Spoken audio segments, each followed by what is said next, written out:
Question number 13. Question number 13 says a round table cover has 6 designs as shown in the figure. ठीक है, ये बोलता है कि हमारे पास क्या है, एक गोल क्या बोलते हैं राउंड टेबल है और उसमें कितने हमारे पास डिजाइन बने हुए हैं 1 2 3 4 5 6 डिजाइन बने हुए हैं। तो ये बोलता है if the radius of the cover is 28। अब ये रेडियस की बात कर रहा है तो इसका मतलब इस सेंटर के बीचों बीच क्या होगा, इस टेबल के बीचों बीच हमारे पास क्या होगा, एक सेंटर होगा। अगर सेंटर है तो सेंटर से इसको ज्वाइन करने वाली लाइन क्या हो जाएगी, इसको क्या बोलूंगा, ये भी रेडियस ये भी रेडियस। तो अगर इसको ज्वाइन करूंगी यहाँ पे भी सेक्टर बनेगा, इधर भी बनेगा, इधर भी बनेगा और इधर भी हमारे पास सेक्टर बन जाएगा। समझ में आया?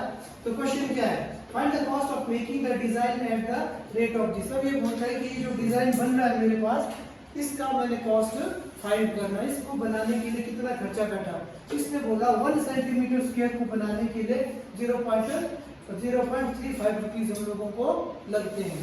समझ में आया? तो अब मुझे क्या निकालना इसका मतलब मुझे क्या फाइंड करना है, इसमें सेगमेंट का एरिया। जो डिजाइन बना उसकी शेप कैसी है, सेगमेंट की तरह ही है ना, तो हमने क्या करना है, सेगमेंट का एरिया निकालना। अगर एक का एरिया निकाल दूं तो उसको मैं किससे मल्टीप्लाई कर दूंगा, 1 2 3 4 5 6 से मल्टीप्लाई कर दूंगा तो मेरे पास क्या आ जाएगा, टोटल डिजाइन का एरिया। क्वेश्चन समझ में आया? बस सिंपल सा है। ठीक है, सो मैं बोलता हूँ कि हमारे पास जो टेबल था बच्चों, हमारे पास कैसा था, बिल्कुल कुछ इस तरीके से गोल था। ठीक है, अब मैंने क्या किया, इसमें सेक्टर बना दिया और ये हमारे पास क्या था, सेगमेंट, और इस वाले पार्ट में हमारे पास क्या था बच्चों, डिजाइन बना हुआ था। ठीक है, समझ में आया? अब इस तरीके से 6 डिजाइन बने हुए थे। अब मैं बोलता हूँ मैंने सिर्फ क्या करना, एक डिजाइन फाइंड करना है। ठीक है, तो इसको मैं मान देता हूँ O A B। रेडियस कितना था बच्चों हमारा, रेडियस इज 28 सेंटीमीटर। ठीक है जी, अब मैंने एक सेगमेंट का एरिया फाइंड करना है, तो उसके लिए क्या करना पड़ेगा, सबसे पहले सेक्टर का एरिया फाइंड करना, उसमें से ट्रायंगल के एरिया को मैं क्या कर दूंगा, माइनस कर दूंगा, तो जो बचेगा वो हमारे पास आ जाएगा सेगमेंट का एरिया। ठीक है, अब सेक्टर का एरिया फाइंड करने के लिए प्रॉब्लम मेरे पास ये है कि भाई इसने सेक्टर का एरिया सेक्टर एंगल मुझे नहीं दिया है। ठीक है, कल हमने डिस्कस किया था कि जो कंप्लीट एंगल होता है हमारे पास कितने डिग्री का होता है, वो सर्कल का 360 डिग्री। और अब इसमें देखो कितने सेक्टर में डिवाइड है, 1 2 3 4 5 6। इसका मतलब एंगल भी कितने में डिवाइड होगा, हमारे 6 में। तो सेक्टर एंगल कितना आ जाएगा हमारे पास, 360 divided by 6, that is 60 degree. समझ में आया? अब हम लोगों ने पढ़ा है कि भाई किसी भी ट्रायंगल में अगर एक एंगल क्या आ जाए, 60 डिग्री का आ जाए और दो साइड्स क्या हो, आपस में इक्वल होगी, तो इसके अपोजिट एंगल्स भी क्या हो जाते हैं, आपस में इक्वल हो जाएंगे। एक क्वेश्चन किया था हमने, तो इसका मतलब क्या आ जाएगा, देखो, तो इसका मतलब ये हो जाएगा मेरे पास कि भाई x प्लस 60 डिग्री इसके बराबर होगा 180 डिग्री के बराबर। हम इसमें हमने क्या यूज किया, एंगल सम प्रॉपर्टी का यूज कर दिया। ठीक है ना, तो देखो ये कितना आ जाएगा, 2x प्लस 60 इक्वल टू के इधर जाएगा तो वो हो जाएगा नेगेटिव, तो कितना आ जाएगा हमारे पास 120 upon x, 120 upon 2 that is 60 degree. तो हमारे पास क्या आ गया, तीनों के तीन एंगल्स कितने डिग्री के आ गए, 60। अगर किसी भी ट्रायंगल में तीनों के तीन एंगल सेम हो तो वो ट्रायंगल क्या बन जाती है बच्चों हमारे पास, देयरफॉर ट्रायंगल OABDN कैसी ट्रायंगल, इक्विलेटरल ट्रायंगल। बस खत्म कर लें। अगर कोई भी ट्रायंगल इक्विलेटरल ट्रायंगल होगी तो उसका एरिया क्या होता है हमारे पास, 3/4 मल्टीप्लाई बाई साइड का स्क्वायर। Question finish. बस इतना था समझने वाला पार्ट। ठीक है, सो लेट अस स्टार्ट। सो हमारे पास क्या है, रेडियस दिया है हम लोगों को, कितना दिया है, 28 सेंटीमीटर। सो उसके बाद हम करेंगे बच्चों आपका सेक्टर एंगल। सेक्टर एंगल कितना होगा, 360 degree upon 6 that is 60 degree. अगर आप लिखना चाहो तो हम लिख सकते हैं कि number of sectors number of sector form, कितने सेक्टर बन रहे जी हमारे पास? 6। ठीक है जी, बस। तो मैंने बोला देयरफॉर एरिया ऑफ डिजाइन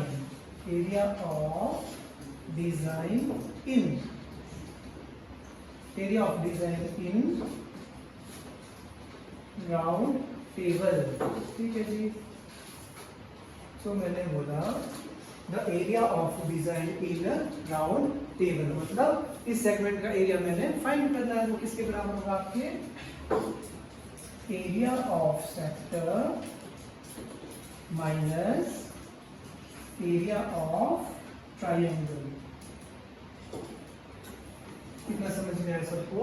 तो डिजाइन का एरिया जो हमारे पास किसके बराबर होगा? Area of sector minus area of triangle. यहाँ तक लिखा सबने समझ में आया सबको? ठीक है, तो आगे चले हम। तो फॉर्मूला क्या होगा बच्चों हमारे पास? मैंने बोला एरिया ऑफ सेक्टर, तो फॉर्मूला क्या था? 60 degree upon 360 degree pi R है सर, पाई बाय डी नहीं क्वेश्चन में कितना है? 22/7 मल्टीप्लाई बाय आर की वैल्यू कितनी? 28 ठीक है जी, तो कितना आ जाएगा ये?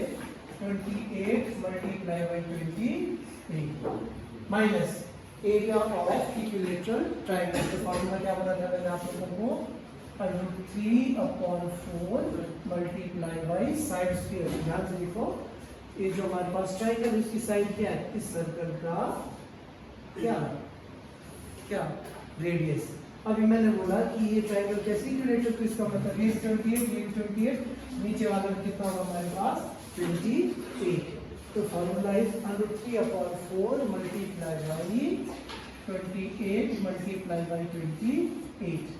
तो देखो बच्चों हमारे पास 0 से 0 कैंसिल, 6 1 जा 6, 6 6 जा 36, 7 1 जा 7, 7 4 जा 28, 3 2 जा 6, 11 2 जा 22। So we will have to 44 multiplied by 28 divided by 3 minus 4 1 are 4, 4 7 are 28.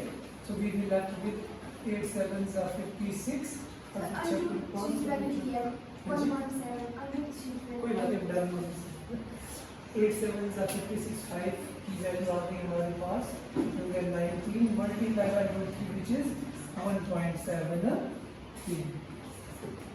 इसको हम सॉल्व करेंगे तो हमारे पास क्या आ जाएगा? एक डिजाइन का एरिया। तो कितना है बच्चों? देखो आप लोग सभी 28 मल्टीप्लाई बाय 44, 8 चौके 32, 8 11, 8 चौके 32, 11, ये आ गया हमारे पास कितना? 12 32/3। 3 से डिवाइड करूंगा तो कितना आ जाएगा जी? 4 3 12, 3 1 3, 0.6 18 अप्रोक्सीमेट ये आ गया इतना हमारे पास। ठीक है, और 1.73 मल्टीप्लाई 1, कोई बात नहीं, 3 होता है, 3 2 डिजिट में। चलो 1.7 की वैल्यू। ठीक है, तो आगे से हमारे पास 196 और 1.7 से इसको मल्टीप्लाई किया कितना है? 7 11 4 9 3 7 6 7 6 13, यहाँ पे 6, यहाँ पे 9, यहाँ पे 1। सो हमारे पास आगे बच्चों कितना? 2 13 13 3 और 1 प्लेस के बाद डेसिमल। सो फाइनल आंसर कितना है हमारे पास?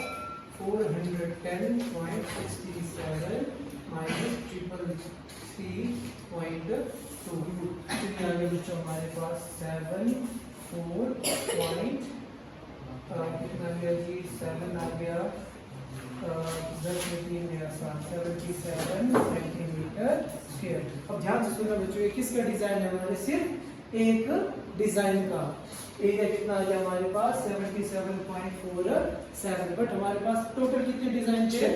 6। ठीक है, तो मैं लिख दूंगा एरिया ऑफ टोटल डिजाइन, ठीक है, टोटल डिजाइन कितना होगा बच्चों को 6 मल्टीप्लाई बाई 77.47, तो final answer should be sir 6 के 42 4 6 24 28 सर 42 44 4 सर 46 सेंटीमीटर स्क्वायर। तो देखो बच्चों हमारे पास आंसर कितना आया, कितना लिखा था मैंने मिटा के 42 42 4 28 42 44 46 सेंटीमीटर स्क्वायर। देखो अब मुझे पता लग गया जो टोटल डिजाइन है हमारे पास उसका एरिया कितना है बच्चों 464.82 सेंटीमीटर स्क्वायर। बट क्वेश्चन ने क्या पूछा था, क्वेश्चन ने पूछा था इस पूरे डिजाइन को बनाने के लिए मुझे कितना खर्चा बैठेगा।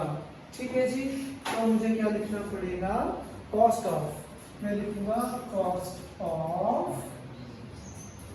1 सेंटीमीटर ही था ना design, cost of 1 centimetre square design कितना दिया था जी हम लोगों को 0.35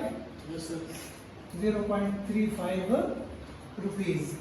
बट हमारे पास टोटल डिजाइन कितना बना था हमारे पास 464.28 सेंटीमीटर स्क्वायर डिजाइन। बस तो final answer should be 0.35 multiply by 46428। इसको मल्टीप्लाई करके बच्चों जो भी आएगा हमारा वही फाइनल आंसर होगा। तो इतना खर्चा हमारे पास लगेगा, कितना है देखो इसको 0.35 40 14 21 2 6 3 23 24 6 2 8 4 3 12 19 13 आगे 0 8 ये आगे हमारे पास कितना 9 4 12 5 6 कितने प्लेस के बाद डेसिमल हो गया हमारे पास 4 1 2 3 4। तो राइट आंसर इज 162.49 रुपीज। कितना सा काम है हमारे पास, समझ में आया?